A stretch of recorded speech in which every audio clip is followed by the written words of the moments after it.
Dalam Yesaya 9 ayat 5 saya bacakan. Di sini dituliskan, sering dibuat orang sebagai ayat perayaan Natal. Yesaya 9 ayat 5. Seorang anak telah lahir untuk kita, seorang putra telah diberikan kepada kita. Lambang pemerintahan ada di atas bahunya, dan namanya disebutkan orang penasehat ajaib, Allah yang perkasa, Bapa yang kekal, Raja damai. Kalau di dalam bahasa Inggris dituliskan, for unto us a child is born, to us a son is given, and the government shall be on his shoulder, and his name shall be called Wonderful. Semua berkata Wonderful. Counselor, the mighty God, the everlasting Father, the Prince of Peace. Wonderful berarti full of wonder. Ya, artinya penuh keajaiban. Itulah Tuhan kita. Dia ajaib dan dia melakukan banyak keajaiban. Jadi mari kita mempercayai sepenuhnya hal ini, bahwasanya Tuhan kita ajaib bagi kita. Tuhan kita mampu menolong kita. Karena Bapak Ibu Saudara, walaupun Tuhan kita mampu, Tuhan kita ajaib, Tuhan kita wonderful, kalau kita tidak mempercayainya, itu tidak membawa dampak apa-apa untuk hidup kita. Hanya bila kita beriman, hanya bila kita percaya, maka kuasanya turun menjamah kita. Sekarang saya mau tanya, berapa banyak yang beriman? Berapa banyak yang percaya? Lebih kuat lagi, berapa banyak yang percaya? Berikan tepuk tangan bagi Tuhan Yesus. Jangan ragukan, betul-betul jangan bimbangkan. Kalau tadi yang saudara memang sudah tahu ya Yesus bisa menyembuhkan, tapi kurang begitu percaya untuk penyakit saudara, pagi ini Yesus menyembuhkan saya. Sekarang jawaban yang kedua, apakah Yesus mau? Dengarkan baik-baik. Yesus selalu mau menolong kita. Yesus selalu mau mengubahkan kita, menjamah kita. Karena kasihnya bagi kita tidak terbatas, dan dia adalah kasih. Kalau setan membisikkan dalam telinga saudara, ya Yesus mengasihi orang lain, karena orang lain bertobat dari dosanya, tidak seperti engkau. Kau jahat, kau sudah pernah kenal firman, tapi kau terus buat dosa, kau najis. Tuhan Yesus tidak akan mengasihi seorang pecundang seperti engkau. Katakan kepada setan, pergi kau setan. Alkitab berkata, Yesus mengasihiku, Yesus mengampuni dosaku, sejauh barat dari timur dibuangnya dosaku, tidak diingatnya kesalahanku. Amin saudaraku, jangan dengarkan kata setan. Tuhan Yesus tidak bisa melakukan yang lain selain mengasihi. Seberapapun besarnya dosa saudara, Yesus sayang pada saudara.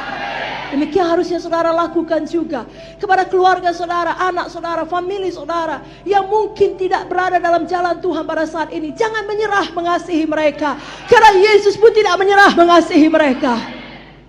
Yesus mau menjamah kita. Dalam buku Lukas 5 ayat 13, di sini firman Tuhan mengatakan, lalu Yesus mengulurkan tangannya, menjamah orang itu dan berkata, aku mau, jadilah engkau tahir. Apa yang terjadi? Dengarkan baik-baik. Seketika itu juga lenyaplah penyakit kustanya. Kenapa? Karena kuasa Yesus, kasih Yesus menjamah dia. Pagi ini Yesus berkata dengan suara yang kuat melalui Roh Kudusnya kepada hati saudara, aku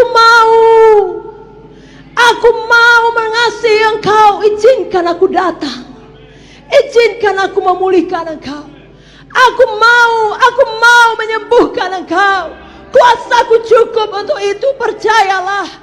Aku mau menolong engkau, kau tidak perlu lagi khawatir akan masa depanmu. Aku mau. Dengarkan suara Yesus. Orang kusta ini dia dengarkan. Tadinya dia penuh dengan sakit kusta, dia tidak punya harapan. Pada masa itu dia tidak punya jawaban. Tetapi kemudian ketika Yesus berkata aku mau, dia terima kasih Yesus. Mari kita baca dulu dari buku Lukas 5 ayat yang ke-12. Bukalah Alkitab saudara. Pada suatu kali Yesus berada dalam sebuah kota. Di situ ada seorang yang penuh kusta.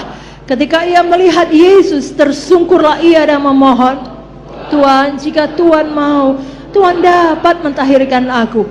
Lalu Yesus mengulurkan tangannya, menjamah orang itu dan berkata, aku mau, jadilah engkau tahir. Seketika itu juga lenyaplah penyakit kustanya. Haleluya. Haleluya.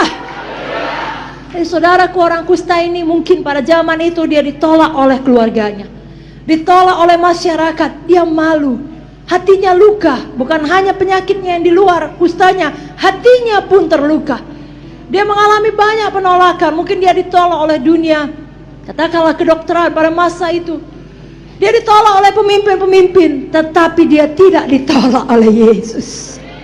Kita tidak pernah ditolak oleh Yesus. Tuhan Yesus selalu mau menolong kita.